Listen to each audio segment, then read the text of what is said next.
Hello and welcome back to another episode of the Thrive in 5 podcast. I hope you're doing okay and are having a lovely day so far. Today I'm going to tell you about my shit coach. I've had lots of coaches. Some of them have been good, some of them have not been so good. I like to think of it as like market research, so I could build a business that actually helped people that it helps, and that helped people in the way that I wanted to be helped. This coach did everything that he shouldn't have done. So let me tell you a little bit about it, and let me explain why what he did was exactly the wrong thing to do when it came to allowing me to enjoy a meal out and to lose weight. So I was really looking forward to this meal out. It was a meal out with some friends from uni. We were all meeting up to go try a new restaurant in the city. It was a restaurant that everyone in my office had been raving about. So I was like, we'll go, we'll book. The three of us will go, have a great night out, a bit of a girls' night. We'll have a few glasses of wine, we'll enjoy some really good food, and we'll just have like a really nice evening where we're not thinking about work and professional exams and everything that we were kind of dealing with at the time. This was, I don't know, maybe 3 or 4 years into our careers. And at the time, I was working with a coach and I was trying to lose weight. And I'd been on this journey for a while. I felt like I'd been in this place of wanting to lose weight for a really long time. And I'd signed up with this coach. We were maybe 12 weeks into working together, something like that. And I knew that my calories for the week, like this meal out, was not going to be something that I could track into that easily. It was sort of small plate type food. I wasn't going to be able to track that. It was going to be really, really difficult. And as soon as we booked it, I was so excited, but I had this little nagging voice at the back of my head being like, should you really be doing this? Don't you want to lose weight? It's going to mess up your progress. And I remember sitting there the day before the meal thinking like, I wonder if I can call the restaurant and like ask for a salad rather than like the small plates. I wonder if I don't drink, maybe that's a good way for me to like save calories. I wonder if I'll just not have very much, though I knew my friends would call me out on it if I just wasn't eating. I was so stressed about this meal because I knew that it wasn't something that, it felt like something that in my mind didn't align with fat loss. I was wrong, but it felt like something that didn't align with fat loss. And I was already being such a dick to myself. Excuse me. That is the curse of eating a Squares bar before you record a podcast. I was already being a real dick to myself. I was already stressing about the fact that I was going to go for this meal. And after the meal, I felt terrible. I felt really, really bad about myself. And so on the train home, I messaged my coach and said to him that I'd been for this meal out and I felt a bit guilty about it, that I'd eaten sensibly and I didn't eat madly, I didn't binge, I didn't lose control, I ate what I wanted from the small plates and I really enjoyed myself, and I had a few glasses of wine and it was fine. Like I feel really bad about it, but actually like I feel like I probably did make good choices, and don't worry about it. Like I've got my breakfast ready for the following morning, so I'm going to get up and I'm going to go to the gym and I'm going to do all this stuff. And the message I got back was so shit. It was, well, like, if you're going to do this, Amy, like, what do you expect to happen? Like, your scale weight didn't go down in your last check-in, so, like, why would you go on a meal out like this? Like, you're making excuses. This is not good enough. Like, if you really want it, then you would find a way. Like, why couldn't you have brought a Tupperware to that meal? Why couldn't you arrange to do something that wasn't around food? Like, this isn't good enough. I'm going to have to up your cardio and your steps to make up for this. Now, here's the thing. Like, I was already feeling guilty. I did not need someone else piling on top of that. I needed someone to say, don't worry, Amy, I hope you really enjoyed yourself. That food looks amazing. One meal is not the biggest issue. Let's move on from it. Let's see where we're at the end of the week. If we need to adjust things, we can. But, like, I really wouldn't stress about it. You'll be absolutely fine.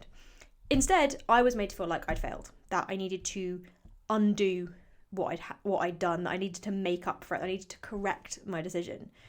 And that's when I realised that I wasn't guilty because I made a bad choice, in inverted commas. I was feeling guilty because I'd been made to believe that I wasn't allowed to make that choice. So what did I do? I did what he said. I was like, you know what? I should feel bad. This is a really bad thing that I've done. So I'm going to go to the gym and I'll do half an hour's cardio tomorrow morning to make up for it. I will drop my calories tomorrow to make up for it. Even though I was actually already doing fine with my calories. I felt like I needed to earn back my coach's approval by being perfect the next week. I had some bits booked in the following weekend, like a meal out with my partner that was going to be like my off-plan meal. I hate that phrase, but anyway. And I cancelled it because I was like, well, I won't take it because I've done this.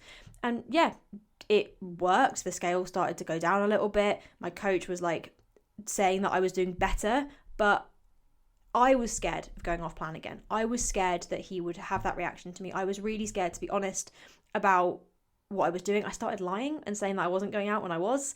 I reached a place where I wasn't making choices. I was just following orders. I didn't feel like I had any control of my decisions.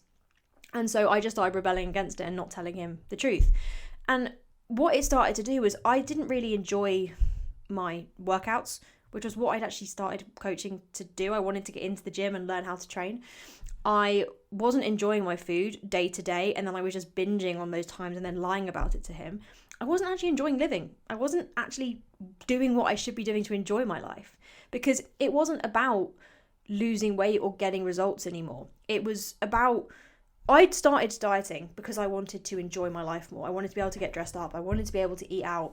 And the process that I was being put through and the way I was being made to feel about that made that feel impossible. I couldn't actually enjoy my life. It just became about weight loss. And I eventually decided that initial moment was kind of the catalyst for me leaving that particular coach, who I don't think had any nutrition qualifications and no empathy, apparently. And a few months later, I was going out for a meal with Harry at the weekend, and I wasn't working with a coach, and I sort of challenged myself, and I was like, what if the plan wasn't the problem? What if like sticking to my calories wasn't an issue? What if the actual big issue was my reaction to going off plan and my reaction to being made to feel guilty? What if the meal out didn't ruin my progress? What if the food wasn't the issue? But what if actually the big issue was just that I let it be an issue? I let it become a thing in my head. I let myself be convinced that I had to make up for a meal out and I had to burn it off, that I never stopped to consider, like, what if I just didn't do that? What if I just had the meal, stopped, drew a line under it and moved on? What if I could just carry on as normal, like with no punishing myself, no guilt, no dramatic, like, let's fix this reaction? What if I just had the meal out, enjoyed it, and then got back into what I was doing normally the following day? And that changed everything for me. And that was a really big catalyst for me thinking about food differently. You will have been in this position, I'm sure, where you've gone out, enjoyed something, and then felt guilty about it and spent days trying to undo it, trying to burn it all off on the treadmill, or booking into some crazy fitness class, or trying to eat loads less food the following day to make up for it.